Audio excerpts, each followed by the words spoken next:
Friedrich Merz will be sworn in as Germany's next chancellor, with the Social Democrats formally approving a coalition deal with Merz's CDU-led bloc.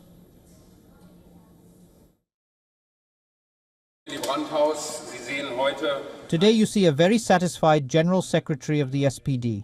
The membership vote has been successfully concluded. And this gives the SPD strong backing from the base for joining the federal government and thus for assuming responsibility in the interests of the Federal Republic of Germany.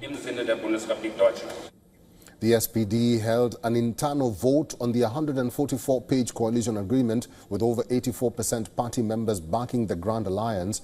This paves the way for a CDU-SPD coalition to govern Europe's largest economy. Attention now shifts to who will hold key cabinet posts. The SPD has nominated party core leader Lars Klingbeil as both Vice-Chancellor and Finance Minister. Foreign policy will be led by CDU's Johann Wadephal. A staunch NATO supporter and vocal critic of Vladimir Putin, while the Interior Ministry goes to CDU's,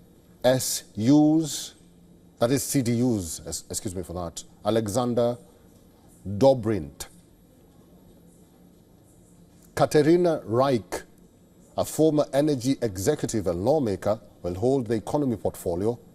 Nina Walken, a legal expert, is tipped to lead the health ministry.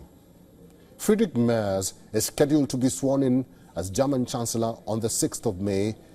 He is taking over at a time when Germany faces challenges both at home as well as in the international arena. With the US backpedaling on the NATO, Germany faces increased pressure to boost its defense spending. Navigating the tariff war at the time of rising inflation is also a big challenge.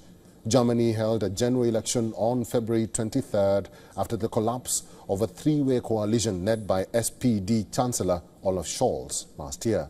A fractured mandate in elections left Merz with the need to forge alliances after he refused to form a government with the far-right AfD.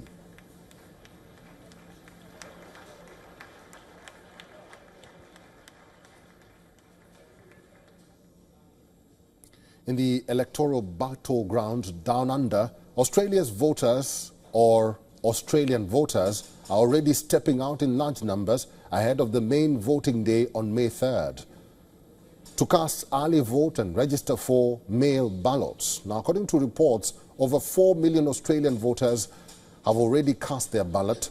The early voting numbers are much higher than 2022, when 3.2 million Australians cast early votes. In terms of the postal voting, a record 2.6 million people have applied for a ballot paper via mail.